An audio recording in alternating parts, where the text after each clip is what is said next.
وجعل لكم السمع والابصار والافئدة لعلكم تشكرون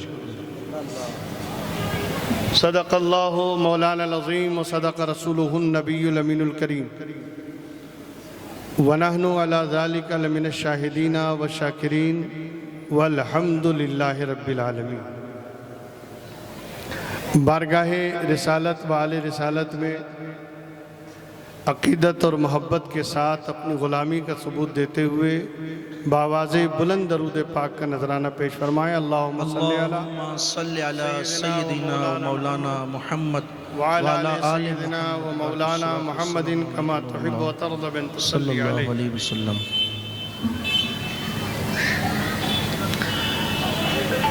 ذرے ذرے سے نمایاں ہے مگر پنہاں ہے۔ اللہ اللہ، ذرے ذرے سے نمایاں ہے مگر ذرے ذرے سے نمایاں ہے مگر پنہاں ہے۔ میرے معبود تیری پردہ نشینی ہے عجیب۔ میرے معبود تیری پردہ نشینی ہے عجیب، دور اتنا کہ تخیل کی رسائی ہے محال۔ دور اتنا کہ تخیل کی رسائی ہے محال، اور قربت کا یہ عالم کہ رگے جاں سے قریب۔ اور قربت کا یہ عالم کہ رگے جاں سے قریب، ظہور نور یزدانی نمود شان ربانی۔ ظہور نور یزدانی نمود شان ربانی، خدا کا دوسرا کوئی نہ کوئی آپ کا ثانی۔ ہمارے دین کی حقانیت کے دونوں شاہد ہیں۔ اللہ اللہ، ہمارے دین کی حقانیت کے دونوں شاہد ہیں، معین الدین اجمیری، محی الدین جیلانی۔ سبحان اللہ۔ معین الدین اجمیری، محی الدین جیلانی۔ غوث کو یا غوث کہتے ہو جاتے ہیں غوث۔ سبحان اللہ۔ غوث کو یا غوث کہتے ہو جاتے ہیں غوث۔ خواجگی مل جاتی ہے خواجہ کا تو دم بھر کے دیکھ۔ سبحان اللہ۔ خواجگی مل جاتی ہے خواجہ کا تو دم بھر کے دیکھ۔ نبی اور آل نبی کی بارگاہ میں ایک بار اور بآواز بلند درود پاک کا نظر اللہم صلی علی سیدنا مولانا محمد وعلی آل سیدنا مولانا محمد کما تحب و ترضى بن تصلی علیہ۔ 11ویں شریف کی شب ہے، مرادیں بھری جاتی ہیں، آرزویں پوری کی جاتی ہیں، تمنائیں بر آتی ہیں۔ آئیے اسی بارگاہ غوثیت مآب میں خراج عقیدت پیش کرنے کے بطور ایک مرتبہ درود پاک کا نذرانہ اسی بارگاہ میں پیش کریں۔ اللہم صلی علی سیدنا مولانا محمد وعلی آل سیدنا مولانا محمد کما تحب و ترضى بن تصلی علیہ۔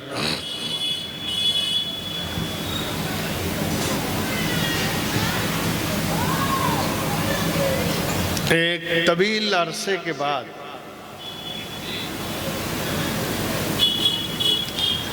آنا بھی ہوا تو وہ ایک چہرہ جو ہمیشہ محفل میں آگے آگے نظر آتا تھا، آج نگاہیں رفعت بھائی کے چہرے کو دیکھنے کو ترس گئی۔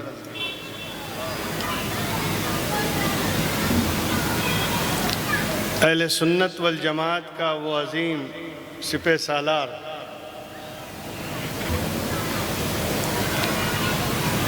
جو آج ہمارے درمیان اگرچہ ظاہری طور پر نہ ہو، لیکن یقین اور اذعان کی منزل سے کہہ رہا ہوں کہ ان کی روح تو یقیناً موجود ہے۔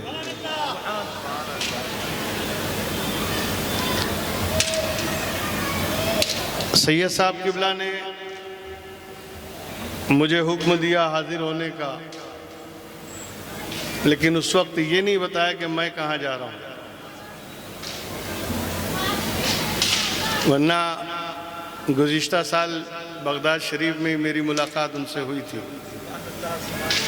میں نے بھی تہیہ کیا تھا کہ ہر سال 11ویں شریف میں حاضری دوں گا، لیکن سرکار کی مرضی کچھ اور ہوگی، اس مرتبہ بریک کر دیا گیا۔ خیر، آپ کے سامنے حاضر ہیں بارگاہ غوثیت مآب میں خراج عقیدت پیش کرنے کے لیے ہم اور آپ سب جمع ہیں،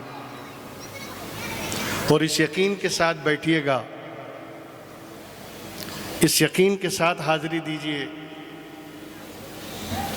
کہ ہمارے لیے قرب اور بعد ہے، ہمارے لیے دوری اور نزدیکی ہے، لیکن بغداد کے تاجدار کے لیے کچھ نہیں ہے۔ اس لیے ہم بیٹھے یہاں ہیں، لیکن اگر انہوں نے قبول کر لیا تو یہی بغداد کی حاضری ہوگی انشاءاللہ۔ سبحان اللہ سبحان اللہ۔ جس آیت مقدسہ کی تلاوت کا میں نے شرف حاصل کیا ہے،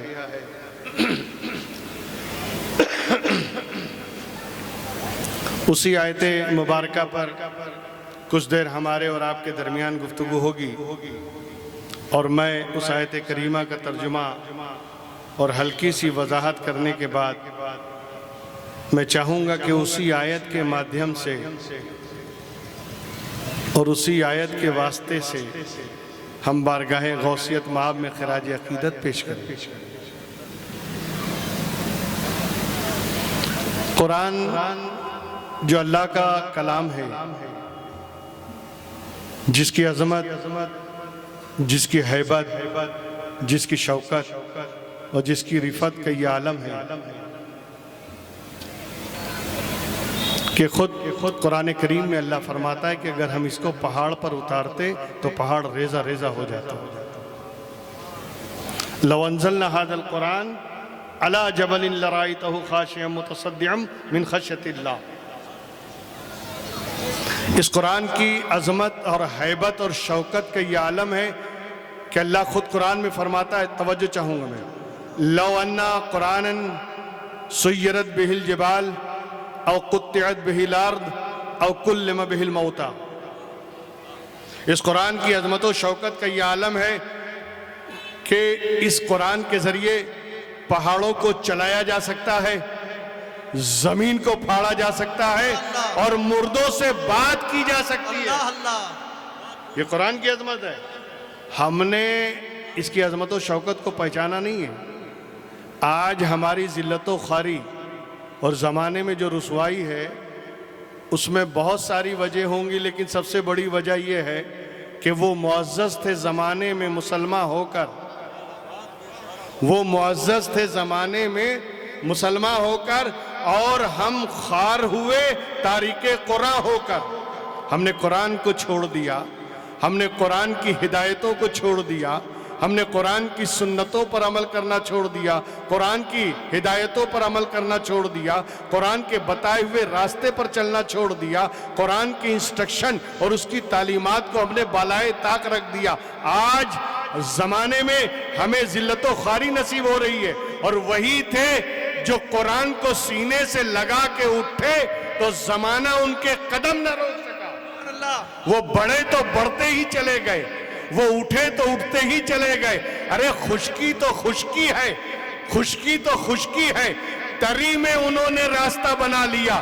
دشت تو دشت ہے، دریا بھی نہ چھوڑے ہم نے، بحر ظلمات میں دوڑا دیے گھوڑے۔ یہ قرآن کی عظمت اور اس کی برکت تھی کہ جس کو ہم نے سینے سے لگایا تھا۔ اور پھر اس سے بڑی اس کی دلیل کیا ہوگی کہ جو رسول کریم کے لیے سند بن کر آیا ہو، جو اللہ کے رسول کے ساتھ رسول کی رسالت کی سند بن کے آیا ہو، آج ہم نے قرآن خوانی تک محدود کر دیا۔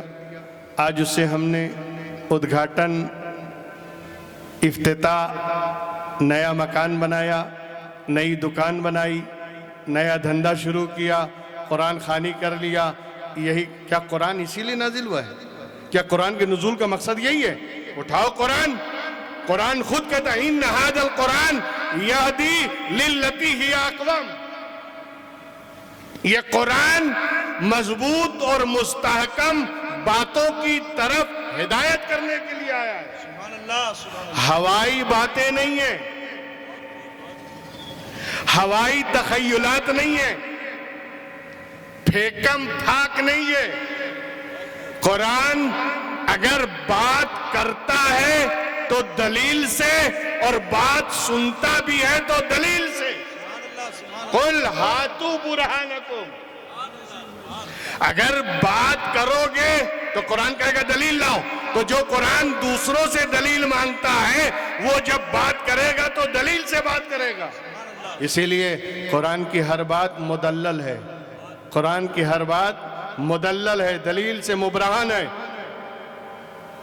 اسی قرآن کی آیت کریمہ کو میں نے آج کے لیے سرنامہ سخن قرار دیا ہے۔ ارشاد باری تعالیٰ ہے واللہ اخرجکم، توجہ چاہوں گا، واللہ اخرجکم من بطون امہاتکم لا تعلمون شیئا۔ سلیس ترجمہ کروں بالکل آسان زبان میں، اللہ نے تمہیں تمہاری ماؤں کے شکم سے، پیٹ سے نکالا۔ انداز بتا رہا ہے کہ خدا بول رہا ہے، ذرا خیال کریں، انداز اور تیور بتا رہے آیت کے کہ اللہ بول رہا ہے۔ واللہ اخرجکم، اللہ نے تمہیں نکالا، من بطون امہاتکم، تمہارے ماؤں کے شکم سے، تمہارے ماؤں کے پیٹ سے۔ اور جب نکالا تو تمہارا اسٹیٹس کیا تھا، تمہارا معیار کیا تھا، تمہاری کیفیت کیا تھی، تمہاری حالت کیا تھی؟ قرآن بیان کرتا ہے ہر انسان کے گھر میں پیدا ہونے والا بچہ جب پیدا ہوتا ہے، جب جنم لیتا ہے، جب اس دھرتی پر آتا ہے، تو ہر انسان کے گھر میں پیدا ہونے والا بچہ جنم لینے کے بعد ڈاکٹر بن کے نہیں آیا، انجینئر بن کے نہیں آیا، پروفیسر بن کے نہیں آیا، لیکچرر بن کے نہیں آیا، سائنٹسٹ بن کے نہیں آیا، مفتی بن کے نہیں آیا، محدث بن کے نہیں آیا، مفسر بن کے نہیں آیا، عالم بن کے نہیں آیا۔ قرآن کہتا ہے لا تعلمون شیئا، جب تم پیدا ہوئے جاہل تھے۔ کیا تھے؟ جاہل، اللیٹریٹ، ابھڑ، کچھ پڑھنا لکھنا نہیں آتا تھا، بالکل جاہل پیدا ہوئے۔ اور ہر انسان کے گھر میں پیدا ہونے والا بچہ جاہل ہوتا ہے۔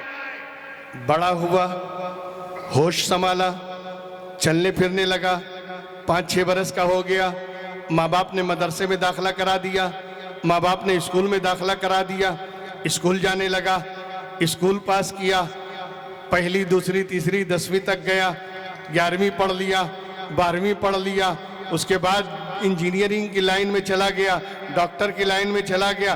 جو لائن اس نے اختیار کیا، ڈاکٹر بن گیا، انجینئر بن گیا، پروفیسر بن گیا، لیکچرر بن گیا، عالم بن گیا، حافظ بن گیا۔ لیکن جب پیدا ہوا تھا تب جاہل ہے نا؟ یہی تو ہے، ہر پیدا ہونے والا بچہ جاہل ہوتا ہے، لیکن جب پڑھتا ہے تب عالم بنتا ہے، پڑھتا ہے تب پروفیسر بنتا ہے، پڑھتا ہے تب وہ یعنی ڈگری حاصل کرتا ہے، پڑھتا ہے ایم اے، پی ایچ ڈی، نہ جانے کیسی کیسی ڈگری والا ڈگری ہولڈر بن گیا۔ پڑھنے کے بعد ہی بنتا ہے نا، بغیر پڑھے تو نہیں بنتا۔ ہاں یہ اور بات ہے کہ نقلی ڈگری لے لے،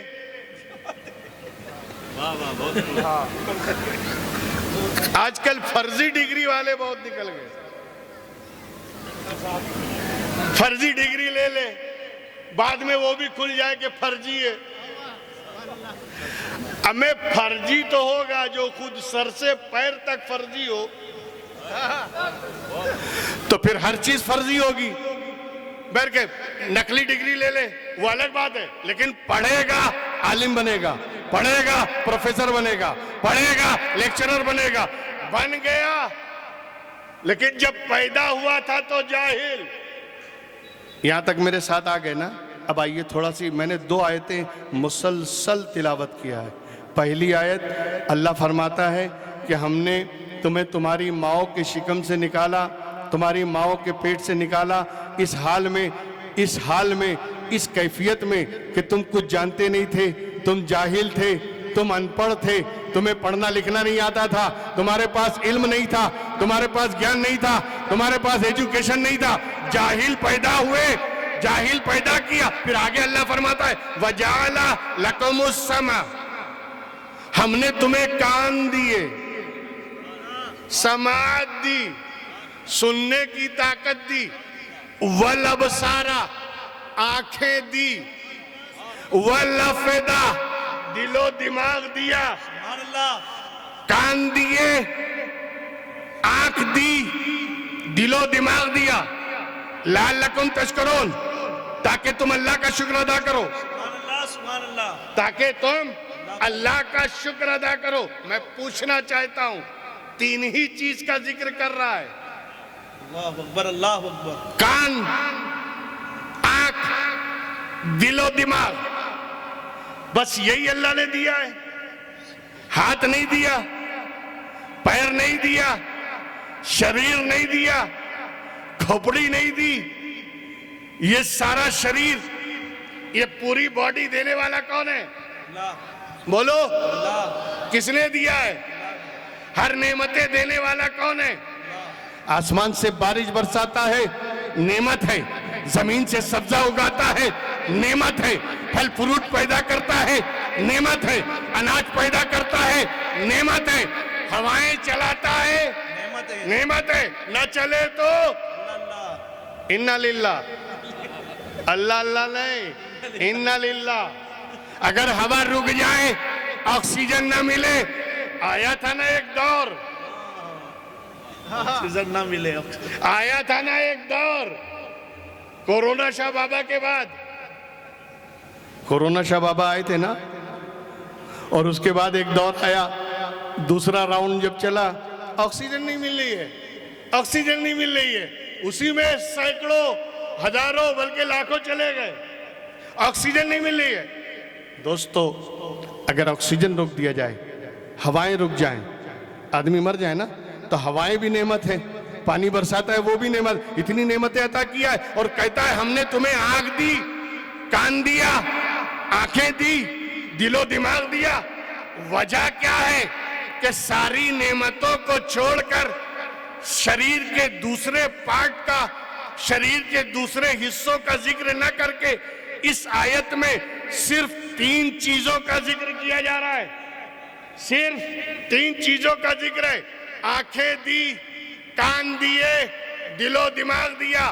ارے ذرا قرآن پہ غور کرو، قرآن کو سمجھنے کی کوشش کرو، قرآن کو گہرائی سے سمجھنے کی کوشش کرو. اللہ پہلی آیت میں کہتا ہے ہم نے انسان کو پیدا کیا جاہل. کیسا پیدا کیا؟ جاہل. اور پھر کہتا ہے کہ کان دیے، آنکھیں دی، دل و دماغ دیے. کیوں؟ تاکہ کانوں سے سن کر، آنکھوں سے دیکھ کر، دل و دماغ سے سمجھ کر علم حاصل کرو. پڑھا جاتا ہے، علم حاصل کرنے کے 3 ہی راستے ہیں. یا تو آدمی سن کے علم حاصل کرے، یا پڑھ کے علم حاصل کرے، یا سمجھ کے علم حاصل کرے. یہی 3 میڈیٹر ہیں، یہی 3 واسطے ہیں علم حاصل کرنے کے. آنکھوں سے دیکھ کر علم آئے گا، کانوں سے سن کر علم آئے گا، یا دل و دماغ سے سمجھ کر علم آئے گا. اسی لیے اللہ نے ذکر کیا کہ ہم نے تمہیں پیدا تو کیا ہے جاہل، مگر کان دیے ہیں، سن کر علم حاصل کرو. آنکھیں دی ہیں، پڑھ کر علم حاصل کرو. اور دل و دماغ دیا ہے، سمجھ کر علم حاصل کرو. اور جب علم آ جائے، جان جاؤ. جب علم حاصل کرو گے، ابے جب جانو گے تبھی تو ہمیں پہچانو گے. اور جب ہمیں پہچانو گے تبھی تو ہمیں مانو گے. تو جب تمہارے پاس علم آ جائے، لعلکم تشکرون، ہماری قدرت کا اندازہ تمہیں لگ جائے، جھک جاؤ ہماری بارگاہ میں، شکر ادا کرو اللہ کا. ذرا خیال کریں، میں نے آیتوں کی کنیکٹیوٹی اور آیتوں کا تسلسل بتا دیا کہ پہلی آیت سے دوسری آیت کا تعلق کیا ہے. جاہل پیدا کیا ہے مگر کانوں سے سن کر علم حاصل کرو اور زبان اور آنکھوں سے دیکھ کر علم حاصل کرو, دل و دماغ سے سمجھ کر علم حاصل کرو. یہاں تک میرے ساتھ آ گئے. اب میں بتانا چاہتا ہوں, مجھے یہ بتائیے, ہر انسان کے گھر میں جو بھی بچہ جنم لیتا ہے, جو بھی بچہ پیدا ہوتا ہے, پیدا ہوا تب تو جاہلی تھا نا, جاہلی تھا. پڑھنے لکھنے کے بعد چاہے جو ڈگری حاصل کر لے, لیکن ایک جاہل پیدا ہونے والا بچہ جب پڑھتا ہے, ڈگری لیتا ہے, علم حاصل کرتا ہے, پی ایچ ڈی کرتا ہے, ایم اے کرتا ہے, بی اے کرتا ہے اور ڈگری پہ ڈگری لیتے چلا جاتا ہے, سائنٹسٹ بن گیا, فلسفر بن گیا, بڑے بڑے مقامات اور عہدوں پر پہنچ گیا اپنے علم کے زور پر. اب پھر کیا ہوا؟ اب ترقی کرنے لگتا ہے, اب پروگریس ہوتا ہے, اب ڈیولپمنٹ ہوتا ہے. میں بتاؤں آپ کو, یہ چھکڑے پہ چلنے والا انسان, یہ اونٹ گاڑے پہ چلنے والا انسان, یہ بیل گاڑی میں سفر کرنے والا انسان, یہ پیدل سفر کرنے والا انسان, آج اس کی ترقی کا عالم تو دیکھیے, چمچماتی ہوئی گاڑیوں میں چلتا ہے, بی ایم ڈبلیو اور مرسیڈیز میں چلتا ہے, نہ جانے کیسی کیسی گاڑیاں ایجاد کر لیں, تیز رفتار گاڑیاں. اور پھر ٹرینوں کی بات آئی, اس میں بھی بلیٹ, نہ جانے کیسی کیسی ٹرینیں اور تیز رفتار گاڑیاں اس نے ایجاد کر لی. یہ جنگلوں میں, بیابانوں میں, صحراؤں میں رہنے والا انسان جب علم کے بازوؤں پر ترقی کرنے لگا, جب علم کے بازوؤں پر, علم کے پروں پر ترقی کرنے لگا, تو پھر اس کی ترقی کا یہ عالم ہے کہ درختوں کے نیچے زندگی گزارنے والا, پہاڑوں کی گفاؤں میں رات بسر کرنے والا انسان جب ترقی کرنے پر آیا, آج اس کے بنگلے دیکھو, آج ماربلائزڈ بلڈنگیں, آج ماربل کے محل میں نہ جانے کیسی کیسی بلڈنگیں اور کیسے کیسے بنگلے بناتا ہے, اور اس میں رات شباشی کرتا ہے اور اس میں زندگی گزارتا ہے. اور اس کی سواری کا یہ عالم ہے کہ پہلے تو سالوں میں سفر کرتا تھا, سالوں کا سفر سمیٹ کر اس نے مہینوں میں کر دیا, مہینوں کا سفر سمیٹ کر اس نے ہفتوں میں کر دیا, ہفتوں کا سفر سمیٹ کر گھنٹوں میں کر دیا. یعنی نہ جانے اتنی تیز رفتار سواریاں, ہوائی جہاز ایجاد کر لیا, ہواؤں میں اڑنے لگا, پانی کا سینہ چیر کر اسٹیمر چلانے لگا, پانی کے جہاز ایجاد کر دیے, نہ جانے کیسے کیسی ترقی کرتا چلا جا رہا ہے. ذرا اس کی ترقی تو دیکھو, یہ ترقی کس بوتے پر ہے, یہ ترقی کس وجہ سے ہے, مجھے بتاؤ. یہ ترقی انسان نے کی ہے علم کے بوتے پر, تعلیم کے بلبوتے پر. میں بڑے دکھ کے ساتھ آج اپنی قوم کو یہ پیغام دینا چاہتا ہوں کہ تعلیم بنیاد ہے, تعلیم فاؤنڈیشن ہے. قومیں ترقی کرتی ہیں تعلیم کی بنیاد پر. آج ہم تعلیم سے پیچھے ہیں, آج ہم تعلیم کے میدان میں پیچھے چلے جا رہے ہیں. اس لیے ضروری ہے اپنے بچوں کو تعلیم دو, دین کی بھی تعلیم ہو, دنیا کی بھی تعلیم ہو, دنیاوی علوم سے بھی آراستہ ہو اور دینی علوم سے بھی آراستہ ہو. اپنے بچوں کو دینی اور دنیاوی دونوں طرح کی تعلیم دو. ربنا آتنا فی الدنیا حسنہ وفی الآخرۃ حسنہ. ایک ہاتھ میں اگر دنیا کا دامن ہو تو دوسرے ہاتھ میں دین کا دامن ہو. اس طرح تعلیم دو تاکہ وہ ان کی دنیا بھی سنور جائے, ان کی آخرت بھی سنور جائے. میں صرف یہ میسج دینا چاہتا ہوں, اس لیے کہ ہمیں تو اللہ نے سب سے پہلی سورہ جو نازل کی اسی میں حکم دیا, اقرا, پڑھو. اس لیے کہ پڑھو گے تو گیان آئے گا, اور جب گیان آئے گا, علم آئے گا تو معرفت آئے گی, اور جب معرفت آئے گی تو خدا کی پہچان ہوگی. بات سمجھ میں آ رہی ہے؟ اچھا, یہاں تک میرے ساتھ آ گئے. اب میں ایک چیز بتانا چاہتا ہوں. مجھے یہ بتائیے کہ یہ پیدا ہونے والا جو جاہل پیدا ہوا, علم کے بلبوتے پر, سائنس کے بلبوتے پر, ایجوکیشن کے بلبوتے پر, اور اس کے پروں پر جب یہ پرواز کرنے لگا, اس کی ترقی کا یہ عالم ہے. آج یہ ہواؤں میں اڑ رہا ہے، یہ فضاؤں میں پہنچ گیا، فضا میں جا کر اسپیس میں جا کر اسپیس سینٹر بنا دیے، اور اتنا ہی نہیں، چاند پہ پہنچ گیا، چاند پہ اپنی سواریاں اتار دی، مریخ پر کمندے ڈال رہا ہے، سورج کی شعاعوں کو کیچ کر رہا ہے۔ دیکھیے ترقی، کیا ترقی ہے ایجوکیشن میں، کیا ترقی ہے سائنس کی، کیا ترقی ہے ٹیکنالوجی کی، کہ جب یہ علم حاصل کر کے آگے بڑھتا ہی چلا جا رہا ہے۔ یہ وہی تو ہے جو پیدا ہوا تھا تو جاہل تھا، سائنٹسٹ بن گیا مگر پیدا ہوا تھا تو جاہل تھا، پیدا ہوا تھا ان پڑھ تھا، پیدا ہوا تھا کچھ جانتا نہیں تھا، جاہل تھا۔ ایک جاہل، توجہ، ایک جاہل پیدا ہونے والا، اس کی ترقی کا یہ عالم اور اس کے پروگریس کا یہ عالم، اب میں کیا بتاؤں کہ ہر انسان کا بچہ جنم لیتا ہے تو جاہل ہی ہوتا ہے، مگر آؤ اٹھاؤ قرآن، میں بتاؤں تمہیں محبوب کی شان، سبحان اللہ، آؤ اٹھاؤ قرآن، میں بتاؤں تمہیں اللہ کے محبوب کی شان۔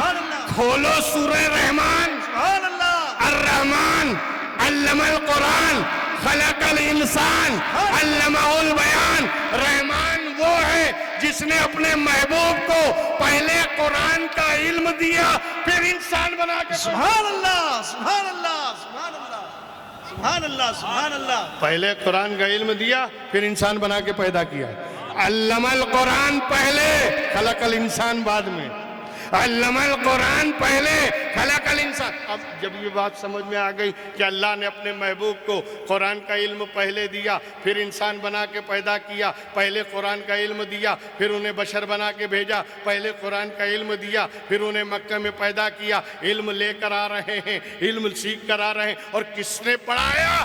اللہ نے، الرحمن، رحمان نے علم القرآن، قرآن سکھایا۔ اور ہمیں بھی پڑھانے والے لوگ ہیں، ہمارے استاد، ہمارے پڑھانے والے استاد، ہمارے پڑھانے والے شیخ الحدیث، ہمارے پڑھانے والے پروفیسر، ہمارے پڑھانے والے لیکچرر، وہ بھی ہیں، لیکن انسان کے پڑھانے میں اور رحمان کے پڑھانے میں فرق جانتے ہو؟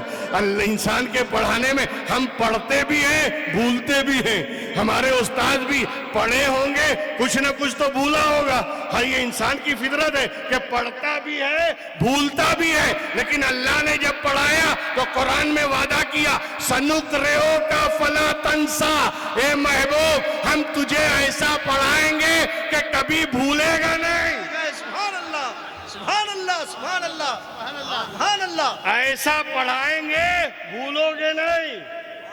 ذرا خیال کریں، پڑھانے والا رحمان ہے، پڑھنے والے رسول رحمان ہے، پڑھانے والا خالق ہے، پڑھنے والا ہمارا رسول ہے، تو پڑھانے والے نے کہا ہم تجھے ایسا پڑھائیں گے کہ کبھی بھولو گے نہیں، تاکہ فرق رہے، جو پڑھے اور بھولے وہ امتی ہوتا ہے، اور جو رحمان سے پڑھے اور کبھی نہ بھولے وہی تو نبی ہوتا ہے۔ سبحان اللہ، سبحان اللہ، خیال کرتے چلے جائیں سبحان اللہ، سبحان اللہ۔ دوستو، اچھا دوستو، تو اللہ کے رسول تشریف لائے قرآن کا علم لے کر، پہلے اللہ نے علم دیا پھر انسان بنا کے پیدا، تو ہم پیدا ہوئے جاہل، توجہ، ہم پیدا ہوئے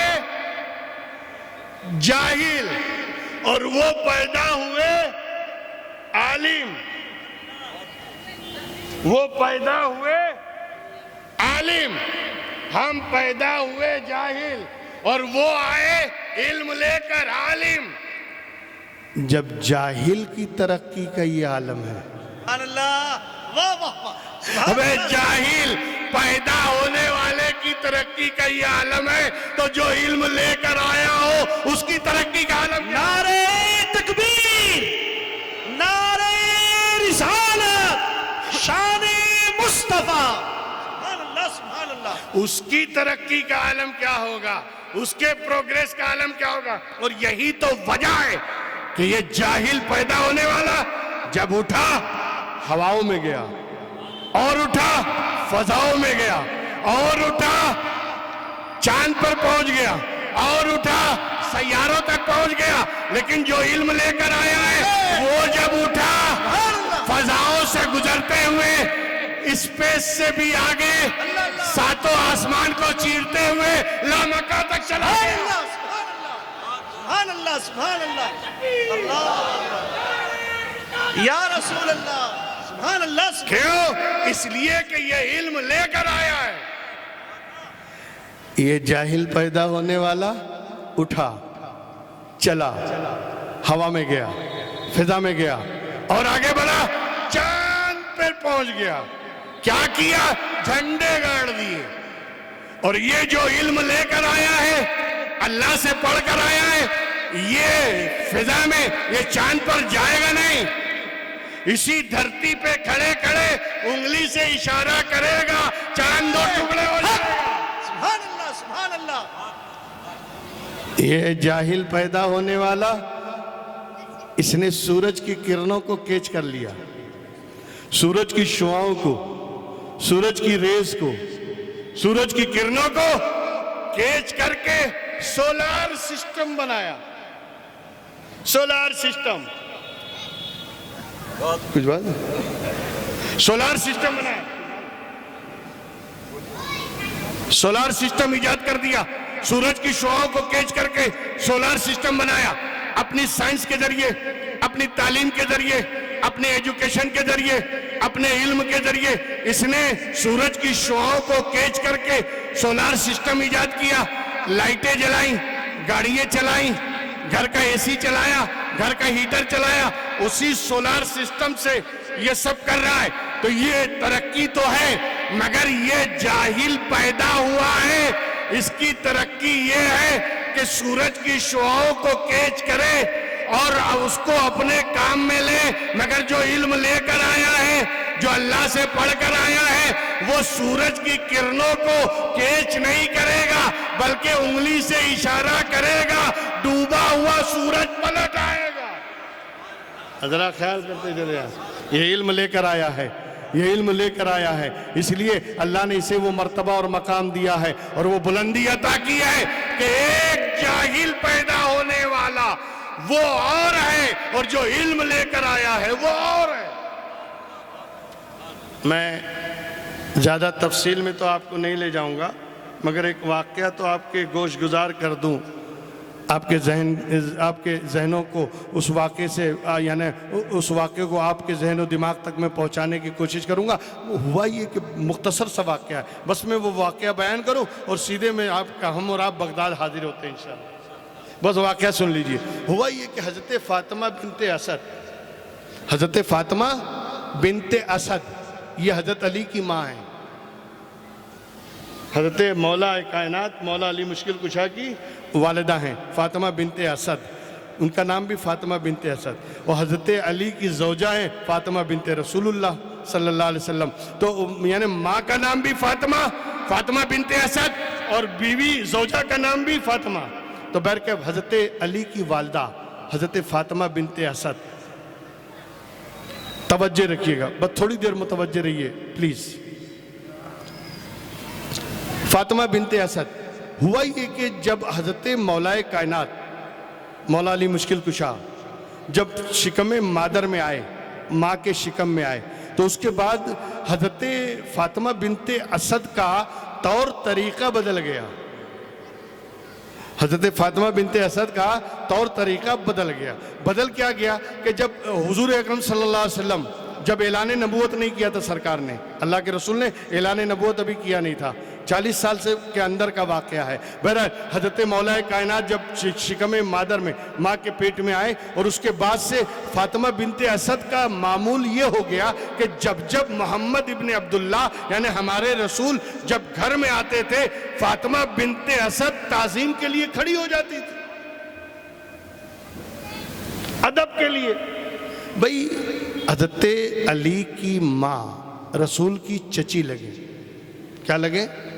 چچی لگے نا، ابو طالب چچا ہیں تو ماں چچی لگے، چچا زاد بھائی ہیں حضرت مولا علی۔ اب مجھے ایک بات بتائیے کہ ہمارے یہاں گجرات میں تو یہ رواج ہے کہ چچا بھتیجے کا احترام نہیں کرتا، بھتیجا چچا کا احترام کرتا ہے، بھانجا ماموں کا احترام کرتا ہے، ماموں بھانجے کا احترام کرے گا؟ یہ ہمارے یہاں تو ایسا ہے. اب آپ کے جے پور یا راجستھان میں کیا ہے مجھے نہیں معلوم. بڑا چھوٹے کا احترام کرتا ہے یا چھوٹا بڑے کا؟ بولیں. بڑا چھوٹا بڑے کا کرے گا نا، احترام کرے گا. بھئی بھتیجا ہے تو چچا کا احترام کرے گا، بھانجا ہے تو ماموں کا احترام کرے گا، چھوٹا بھائی ہے تو بڑے بھائی کا احترام کرے گا. یہی تو طریقہ ہے. نواسا ہے تو نانا کا احترام کرے گا. تو چھوٹا بڑے کا احترام کرتا ہے، اور چچی بڑی ہے مرتبے میں بھی عمر میں بھی. اور وہ محمد ابن عبداللہ، اس وقت تو اللہ کے رسول نے اعلان کیا نہیں تھا، تو بھتیجے کی نگاہ سے دیکھتی تھی، بھتیجے ہی تھے. تو ایک بھتیجے کا احترام چچی کیوں کرے؟ چچی کیوں کرے گی؟ اچھا پھر ہوا کیا؟ گھر کی عورتوں نے مشورہ کیا کہ یہ ابھی عجیب حال ہے، جب بھی محمد گھر میں آتے ہیں فاطمہ اٹھ کے کھڑی ہو جاتی ہے احترام کے لیے، یہ کیوں تعظیم کر رہی ہیں؟ ان کو پوچھا. عورتوں کو بڑی فکر ہوتی ہے، عورتوں کی نگاہ بڑی باریک ہوتی ہر معاملے میں. معاملہ داری میں سب سے زیادہ گہری نگاہ اگر کسی کی ہوتی ہے تو عورتوں کی ہوتی ہے. تو عورتوں نے آپس میں پوچھا، اے فاطمہ تم ایسا کیوں کرتی ہو؟ تو حضرت فاطمہ بنت اسد نے صاف صاف کہہ دیا کہ جب سے یہ بچہ میرے پیٹ میں آیا ہے اس کے بعد سے پتہ نہیں مجھے کیا ہوتا ہے. جیسے ہی محمد گھر میں داخل ہوتے ہیں یہ اندر کیا کرتا ہے کہ مجھے مجبور ہو کے کھڑا ہونا پڑتا ہے، مجبور ہو کے میں کھڑی ہو جاتی ہوں احترام کے لیے. حالانکہ میرا قصد و ارادہ نہیں ہے، لیکن یہ کیفیت ایسی پیٹ میں ہوتی ہے کہ میں مجبور ہو کے کھڑی ہو جاتی ہوں. عورتوں نے سمجھا کہ یہ بہانہ کر رہی ہیں. کیا ایک کام کریں، اب جب محمد گھر میں داخل ہوں تو ان کو پکڑ لیا جائے، یہ کھڑی نہ ہو پائیں. اب ایک کمزور عورت اور 8-10 عورتیں دبا لیں، وہ ہل بھی نہیں پائے گی، ہے نا. لیکن چاروں طرف سے جب عورتوں نے دبایا، فاطمہ بنت اسد، تاریخ روایت بتا دیے، ایسا جھٹکا مارا کہ سب چیت ہو گئی اور اٹھ کے کھڑی ہو گئی. بعد میں انہوں نے کہا قسم خدا کی یہ میری طاقت ہی نہیں ہے، یہ لگتا ہے اسی بچے کی طاقت ہے، اس بچے کی طاقت تھی. بہرکیف حضرت فاطمہ بنت اسد نے جھٹکا لگایا، اٹھ کے کھڑی ہو گئی، تعظیم کر رہی تھی. مجھے یہ بتائیے نبی باہر ہے،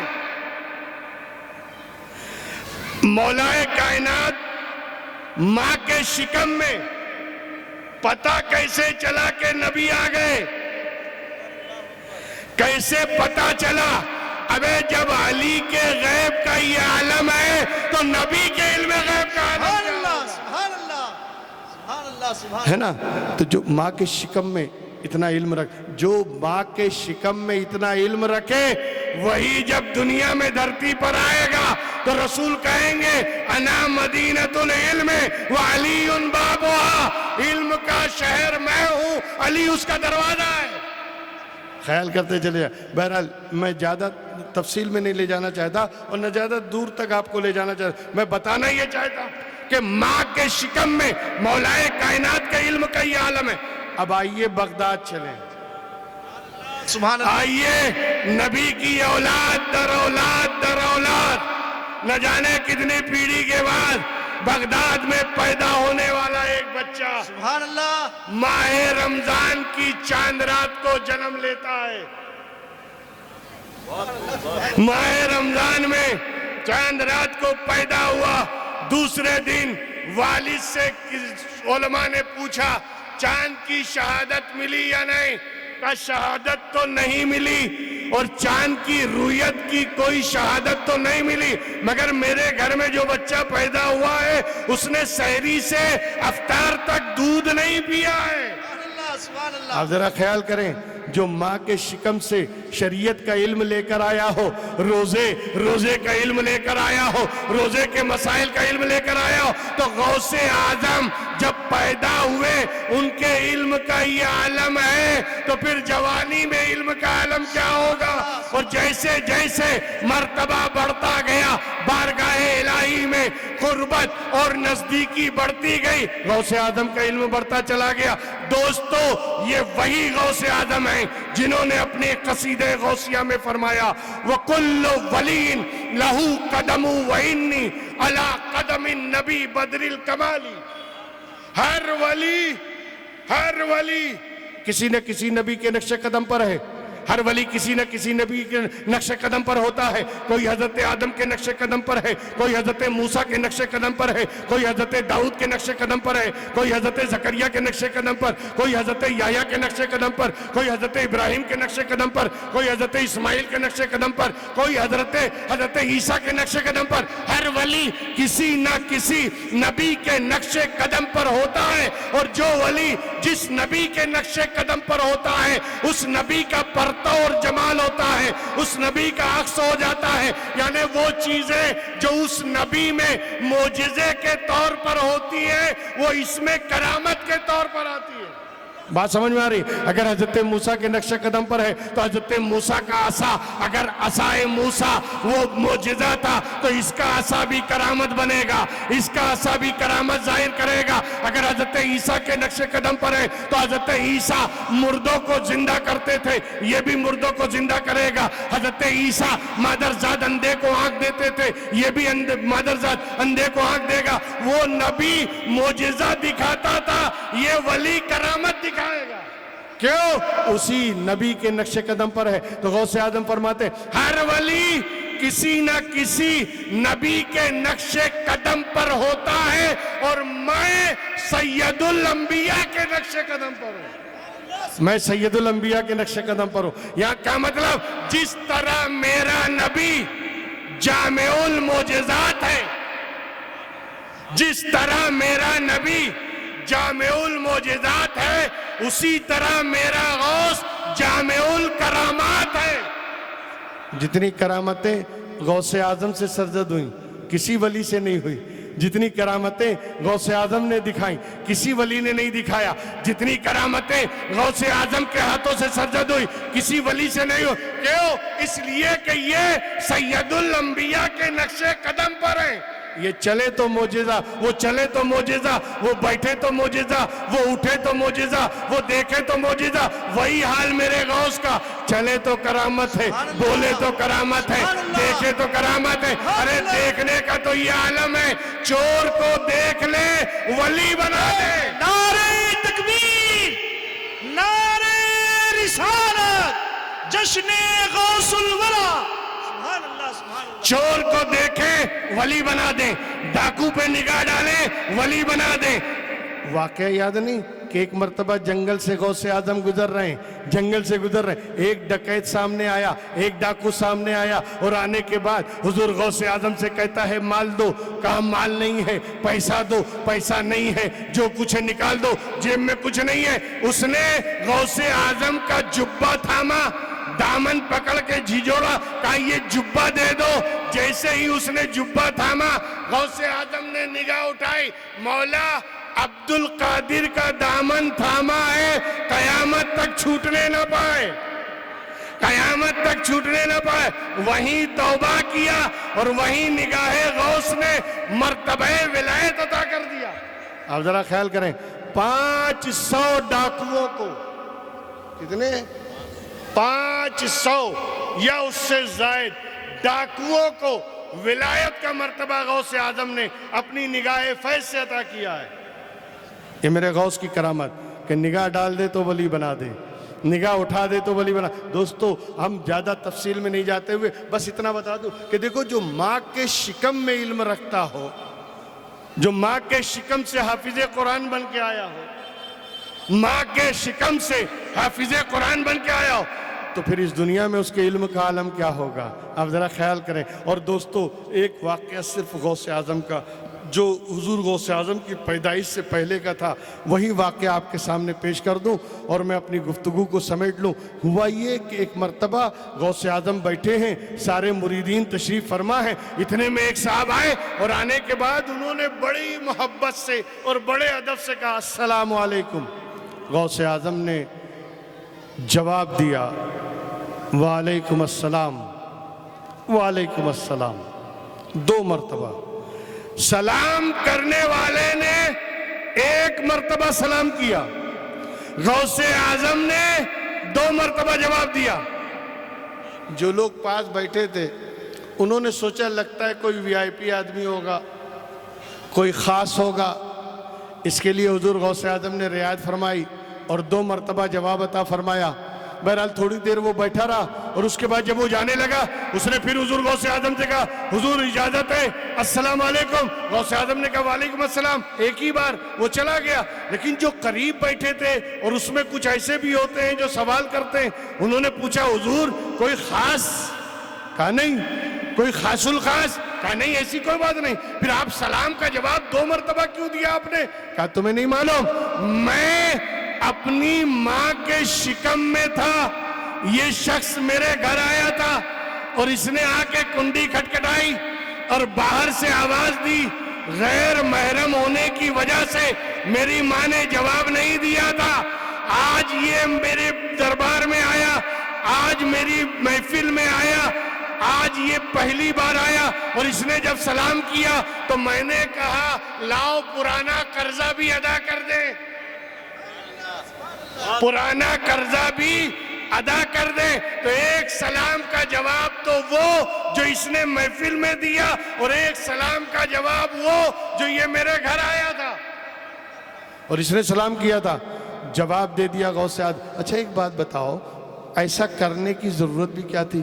سلام کا جواب دینا تو واجب بھی نہیں تھا، حضور غوث اعظم پہ تو واجب نہیں تھا، اس لیے کہ ان کو تو سلام کیا نہیں تھا، اس نے تو کامن سلام کیا تھا۔ لیکن غوث اعظم نے جواب، اگر جواب دینا بھی تھا آہستہ سے دے دیتے، بلند آواز سے دینے کی کیا ضرورت؟ لوگ سنیں ایسا جواب دینے کی کیا ضرورت؟ وجہ کیا تھی؟ تاکہ لوگ سنیں، اور لوگوں کو سنانا مقصد تھا تو اس کے پیچھے وجہ کیا تھی کہ لوگ کیوں سنیں اور لوگ اس سے کیا سبق لیں؟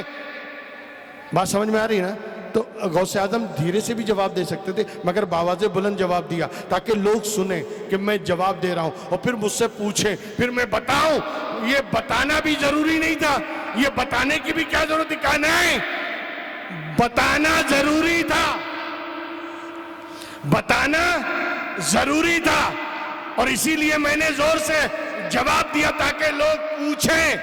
ولایت کی چھاپ بتانا ضروری نہیں تھا، اپنی ولایت کا ڈنکا بجانا ضروری نہیں تھا، یا اپنی ولایت یا اپنے علم کی دھوس جمانا ضروری نہیں تھا۔ ارے وہ ولایت کی چھاپ کیا بتائے گا یا ولایت کی دھوس کیا جمائے گا؟ جو اعلان کرتا ہو تبولی فی السماء والارض دقت، زمین اور آسمان میں میری ولایت کے نقارے بج رہے ہیں، زمین و آسمان میں میری ولایت کے طوطی بول رہے ہیں۔ تو جس کا شہرہ زمین میں ہو، جس کا شہرہ آسمان میں ہو، جس کی شہرت زمین میں ہو، جس کی ولایت کی شہرت آسمان میں ہو، بھلا وہ ولایت کا سکہ کیا جمائے گا؟ بلکہ غوث اعظم نے اس لیے زور سے جواب دیا تاکہ لوگ پوچھیں، اور جب پوچھیں تو میں بتاؤں کہ میرے گھر آیا تھا اور میرے پیدا ہونے سے پہلے آیا تھا، مگر میں ماں کے شکم میں تھا، اس نے سلام کیا تھا، ماں نے غیر محرم ہونے کی وجہ سے جواب نہیں دیا، آج میں نے وہ جواب دے دیا۔ غوث اعظم یہ میسج دینا چاہتے تھے تاکہ آنے والے لوگ، آنے والے مریدین، آنے والے عقیدت مند، آنے والے مجھ سے نسبت رکھنے والے اس بات کو دھیان رکھ لیں، میں کسی کا سلام بھی قرضہ اور ادھار نہیں رکھتا بلکہ جواب دے دیتا ہوں۔ اب اگر تو میرے نام کی محفل سجائے، اب اگر تو میرے نام پہ لنگر لٹائے، اب اگر تو میرے نام کی محفل سجائے، اب اگر میرے نام پہ تو خرچ کرے، میرے نام پہ لنگر لٹائے، تو میں سلام کا ادھار نہیں رکھتا، تیری نیاز کا ادھار رکھوں گا۔ اگر تو کرے گا اس کا بدلہ اسی دنیا میں دوں گا، اور اگر اس دنیا میں نہیں پلٹایا تو آخرت میں پلٹ کے مسکرا کے غوث اعظم نے دیکھ لیا، تیری نجات کا ذریعہ بن جائے۔ سبحان اللہ بخشش کا ذریعہ بن جائے گا۔ یہ غوث اعظم میسج دینا چاہتے ہیں، اے میرے چاہنے والوں، اے مجھ سے عقیدت رکھنے والوں، اے مجھ سے محبت کرنے والوں، میری بارگاہ میں جو کچھ تم بھیجو گے میں اس کا ادھار نہیں رکھوں گا، بلکہ اس کو پلٹاؤں گا کرم کی صورت میں، دعاؤں کی صورت میں، فضل کی صورت میں۔ یقیناً تمہیں ملے گا جس مراد سے، جس تمنا۔ یہاں تک کہ غوث اعظم فرماتے ہیں کہ اگر خدا کی بارگاہ میں اپنی دعاؤں کو قبول کرانا ہے، میرے نام کا وسیلہ دے دو، سبحان اللہ سبحان اللہ میرے نام کا وسیلہ دو، خدا تمہاری دعاؤں کو قبول کر لے گا، خدا تمہاری آرزوؤں کو پوری کر دے گا۔ اللہ کا لاکھ لاکھ شکر و احسان ہے کہ پروردگار نے ہمیں ایسا پیر عطا کیا ہے، سبحان اللہ ہم ایسے پیر کے ماننے والے ہیں، ایسے غوث اعظم کے ماننے والے ہیں کہ جن کا مرتبہ اور جن کا مقام یہ ہے کہ منبر پہ کھڑے ہو کر اللہ نے اعلان کرنے کا حکم دیا، اے عبد القادر تحدیث نعمت کے طور پر منبر پہ کھڑے ہو کے اعلان کر دو، الا ان ہذہ قدمی علی رقبۃ کل ولی اللہ، خبردار بے شک میرا یہ قدم ہر ولی اللہ کے کاندھے پر ہے، سبحان اللہ ہر ولی اللہ کے کاندھے پر میرا یہ قدم ہے۔ تبھی تو بریلی سے آواز آئی، واہ کیا مرتبہ اے غوث ہے بالا تیرا، اونچے اونچوں کے سروں سے قدم آلا تیرا، اور اے غوث اعظم سر بھلا کیا کوئی جانے کہ ہے کیسا تیرا، سر بھلا کیا کوئی جانے کہ ہے کیسا تیرا، اولیاء ملتے ہیں آنکھیں وہ ہے تلوہ تیرا۔ سبحان اللہ اب ذرا خیال کریں جی، یہ مرتبہ اور یہ جانتے ہو جب غوث اعظم نے یہ اعلان کیا، جو ولی جہاں تھا اس نے سن لیا، ہر ولی نے گردن جھکا دی، ہر ولی نے گردن جھکا دی، سب نے گردن جھکا دی۔ اے غوث اعظم ہم آپ کے حکم کو تسلیم کرتے ہیں، ہم آپ کے فرمان کی تصدیق کرتے ہیں، ہم اپنی گردن جھکا دیتے ہیں۔ ہر ولی نے گردن، ٹیکنالوجی کا دور ہے، سائنس پیریڈ میں جی رہے ہیں، آج کل پڑھے لکھے جاہل بہت زیادہ ہیں۔ پہلے کے زمانے میں تو جاہل وہ ہوتا تھا جو پڑھا لکھا نہ ہو، مگر آج تو پی ایچ ڈی کر لیا جاہل ہے، ڈاکٹر بن گیا جاہل ہے، فلاسفر بن گیا جاہل ہے۔ جاہلوں کی کمی نہیں، بڑے بڑے پڑھے لکھے جاہل موجود ہیں۔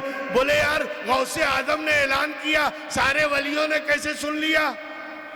اگر پہلے کے دور میں مجھے سمجھانا ہوتا تو شاید مشکل آ جاتی، مگر میں بھی تو اسی دور میں ہوں، میں بھی اسی ٹیکنالوجی کے دور میں ہوں۔ میں آپ سے بتاؤں، میں نے واٹس ایپ پہ گروپ بنایا، 250-300 آدمی کا گروپ ہے، ویسے اور بہت سارے گروپ بھی میرے واٹس ایپ میں ہیں، لیکن میں نے اپنا ایک گروپ، اگر میں مثال دے رہا ہوں، میں نے اپنا ایک گروپ بنایا 300 آدمی کا۔ اب مجھے گروپ میں میسج دینا ہے، گروپ میں بات کرنی ہے، جب میں بات کروں گا تو سارے گروپ والے آن لائن ہو سکتے ہیں کہ نہیں؟ سارے گروپ والے آن لائن ہوں گے، مگر جو دوسرے گروپ والے واٹس ایپ میں، کیا انہیں خبر لگے گی؟ کیا انہیں پتہ چلے گا؟ نہیں، میں جس گروپ میں چاہوں گا اسی گروپ میں میسج جائے گا، وہی گروپ والے سنیں گے، وہی گروپ والے جواب دیں گے۔ اب غوث اعظم نے پوری دنیا کو اعلان نہیں کیا، الا رقبۃ کل ولی اللہ، ہر ولی اللہ کے کاندھے پر، اب جو ولی ہوگا وہ سنے گا۔ سبحان اللہ، نعرہ تکبیر، نعرہ رسالت، جشن غوث اعظم۔ ابے جو گروپ کا ہوگا وہی تو ہاٹ لائن پہ ہوگا، وہی تو لائن پہ ہوگا، وہی سنے گا۔ اور تو کہتا ہے میں نے نہیں سنا، تو ولی کب سے ہو گیا؟ تو نے نہیں سنا یا کیسے سن لیا؟ تیرے کو سمجھانے، اب اس دور میں سمجھانا بڑا آسان ہے۔ تو غوث اعظم نے اعلان کیا، سب نے سنا، اور اس وقت میرا خواجہ، ہند کا راجہ، مہاراجہ، خواجہ خواجگاہ، ہند الولی، عطا رسول، ایران سے چل کر ہندوستان آ رہے تھے۔ راستے میں خراسان کی پہاڑی میں غریب نواز محو عبادت میں محو تھے۔ اچانک آواز آئی، الا ان ہذہ قدمی علی رقبۃ کل ولی اللہ، میرا یہ قدم ہر ولی اللہ کے کاندھے پر۔ اس آواز کا سننا تھا کہ خواجہ معین الدین چشتی نے اپنی گردن کو جھکایا، اتنا جھکایا کہ پیشانی کو زمین پہ رکھ دیا اور فرماتے ہیں بل علی راسی وعینی، اے غوث اعظم آپ کا قدم صرف کاندھے پر نہیں میری سر آنکھوں پر ہے۔ نعرہ تکبیر، نعرہ رسالت، خواجہ کا ہندوستان۔ سبحان اللہ۔ ادھر اعلان کیا غوث اعظم نے، ادھر سن لیا غریب نواز نے، اور ادھر کہا غریب نواز نے، ادھر سن لیا غوث اعظم نے، اور فوراً اسی ممبر پہ کھڑے ہوئے ارشاد فرمایا، مسکرائے اور مسکرا کے فرماتے ہیں سنجر کے ایک نوجوان نے انتہا کر دی، سبحان اللہ، سبحان اللہ۔ سنجر کے ایک نوجوان نے انتہا کر دی، اپنے سر کو اتنا جھکایا کہ زمین سے ٹکا دیا اور کہتا ہے میری سر آنکھوں پر آپ کا قدم۔ ہمیں اس کی یہ ادا پسند آئی، ہم نے اسے ہند کا والی بنا دیا، سبحان اللہ، سبحان اللہ۔ ہم نے اسے ہند کا والی و مالک بنا دیا۔ مالک بنایا ہے غوث اعظم نے، اللہ، سبحان اللہ، بھیجا ہے رسول اعظم نے، سبحان اللہ۔ کچھ ہونے والا نہیں ہے، خالی پھڑپھڑاؤ مت، یہ جڑیں بہت دور تک ہیں۔ ابے جڑ اس کی اکھڑتی ہے جس کی جڑیں کمزور ہو، یہ جڑیں تو مدینے اور بغداد سے ملی ہے۔ سبحان اللہ۔ خالی پھڑپڑانے سے کچھ ہونے والا نہیں ہے۔ اور یاد رکھنا ایک بات ہمیشہ ذہن میں رکھیے گا، غریب نواز ہندوستان کی پہچان کا نام ہے، غریب نواز ہندوستان کے والی کا نام ہے، غریب نواز ہندوستان کی بہار کا نام ہے، غریب نواز ہندوستان کی پہچان اور ہندوستان کی جان ہے۔ ایک بات ہمیشہ یاد رکھیے گا، اگر خواجہ ہند الولی خواجہ معین الدین چشتی اجمیری اگر ہند میں تشریف نہ لاتے رسول کے بھیجنے سے، تو آج کوئی کلمہ پڑھنے والا اتنی تعداد میں نہیں ملتا نا۔ تو یہ کرم ہے غریب نواز کا، یہ صدقہ ہے ان کے قدوم میں منت لزوم کا کہ وہ تشریف لائے، اور ان کے صدقے میں ہمیں اسلام ملا، ہمیں ایمان ملا، ہمیں قرآن ملا، ہمیں رحمان ملا۔ یہ غریب نواز کا کرم ہے، اور اس غریب نواز کو ہند کا والی اور مالک بنانے والا غوث اعظم ہے۔ اور وہ جسے جو دے دیتے نا وہ پھر واپس نہیں ہوتا، ہمیشہ یاد رکھیے گا، اور جو پھڑپڑاتے ہیں وہی واپس ہو جاتے ہیں، جو سامنے آتے ہیں ٹکرانے کے لیے وہی چکنا چور ہو جاتے ہیں۔ اسی لیے اللہ کے ولی جہاں آرام فرما ہے، خبردار کبھی بدنیتی سے اس طرف مت جانا۔ میں آپ سے بھی کہہ رہا ہوں، کبھی بدنیتی سے یا انہیں آزمانے کے لیے نہ جانا۔ ارے یہ پاور اسٹیشن ہے، پاور اسٹیشن، اگر لگاؤ گے ہاتھ ایسا کرنٹ ماریں گے کہ تمہاری یعنی دنیا کا پاور ہاؤس اگر کرنٹ مارے تو جان چلی جاتی ہے، اور وہاں اگر کرنٹ لگا تو ایمان چلا جائے گا۔ اس لیے وہاں جاؤ تو بڑے ادب و احترام کے ساتھ۔ میں نے اسی لیے آج کے دن کے لیے ہاں بول دیا، حالانکہ میرا 11 دن کا پروگرام احمد آباد میں تھا، آج دوسرے کو رکھ کے میں ادھر آ گیا آخری دن، اور اسی لیے آ گیا کہ 2-3 سال سے تو میں بغداد جا رہا ہوں، ہر 11ویں پہ بغداد حاضری ہوتی ہے، میں نے سوچا کہ اس 11ویں پہ اجمیر حاضری ہو جائے، یعنی غوث پاک نہیں تو خواجہ صاحب صحیح، کم سے کم انہی کے ذریعے بغداد حاضری ہو جائے، اور یہیں سے بغداد یعنی سلامی پیش کر دی جائے۔ اسی نیت سے میں نے یہاں کے لیے بھی ہاں کہہ دیا، اور میں حاضر ہو گیا۔ بس دعا کریں پروردگار عالم جب تک زندہ رہیں غوث و خواجہ کے غلام بن کے رہیں، اور موت بھی آئے تو انہی کے سائے میں آئے، اور جب اٹھے قبر سے کہ ان کے دامن کا سایہ ہمارے سروں پر دراز ہو۔ اللہ تبارک و تعالیٰ ان بزرگان دین اور اولیاء کاملین کے صدقے میں ہم سب کو صراط مستقیم پر چلنے کی توفیق عطا فرمائے، 5 وقتہ نمازی بنائے، صراط مستقیم پر گامزن فرمائے۔ وآخر دعوانا ان الحمدللہ رب العالمین۔ السلام علیکم۔